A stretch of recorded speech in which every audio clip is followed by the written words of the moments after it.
Fundamentals of Sanatana பயிற்சி பட்டறை நேரடி மற்றும் இணைய வழி வகுப்புகள் டிசம்பர் 13 முதல் 17 வரை. Admission closes on 12th December. தொடர்புக்கு 7338824242.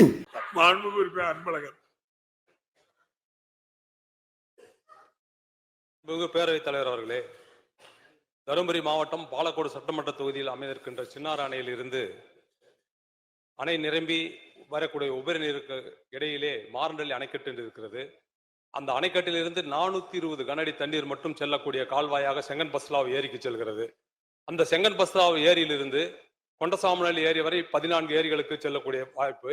அதே போல பாப்பார்பட்டி ஏரி வரை, புலிகரை ஏரி வரை என்று கிட்டத்தட்ட 100 ஏரிக்கு பக்கமாக தண்ணீர் செல்லக்கூடிய நிலையிலே சின்னாறு அணையினுடைய அணை நிரம்பி வரக்கூடிய உபரி நீரானது இந்த அணைக்கட்டை தாண்டினால் நேரா ஒகேனக்கலுக்கு தான் செல்லு அடைகிறது.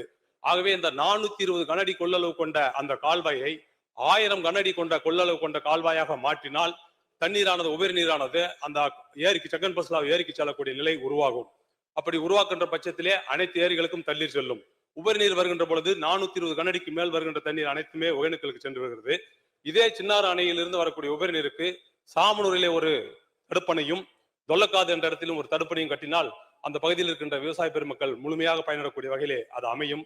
ஆகவே மாண்புமிகு அமைச்சர் அவர்கள் இதை செயல்படுத்துவதற்கு முன்வருவாரா என்று தங்கள் வாயிலாக கேட்டோம். மாண்புமிகு அமைச்சர் அரை மணி நேரம் அமைச்சர் பதில் சொல்லியிருக்காங்க. மாண்புமிகு பேரவைத் தலைவர்களே, மற்ற உறுப்பினர்கள் எங்களுக்கு அதை அந்த ஏரி இந்த ஏரின்னு சொல்றார்கள். ஆனால் மாண்புமிகு உறுப்பினர் அன்பழகன் அவர்கள் நீண்ட நெடுங்காலம் அமைச்சராக இருந்தவர்கள் இதை அப்பொழுதே செய்து முடித்திருக்கலாம். இவ்வளவு முக்கியமான வேலையை என்னிடத்தை விட்டிருக்கிறீர்கள். இருந்தாலும் முன்னாள் அமைச்சருடைய கோரிக்கை இந்நாள் அமைச்சர் ஏற்றுக்கொள்வார்.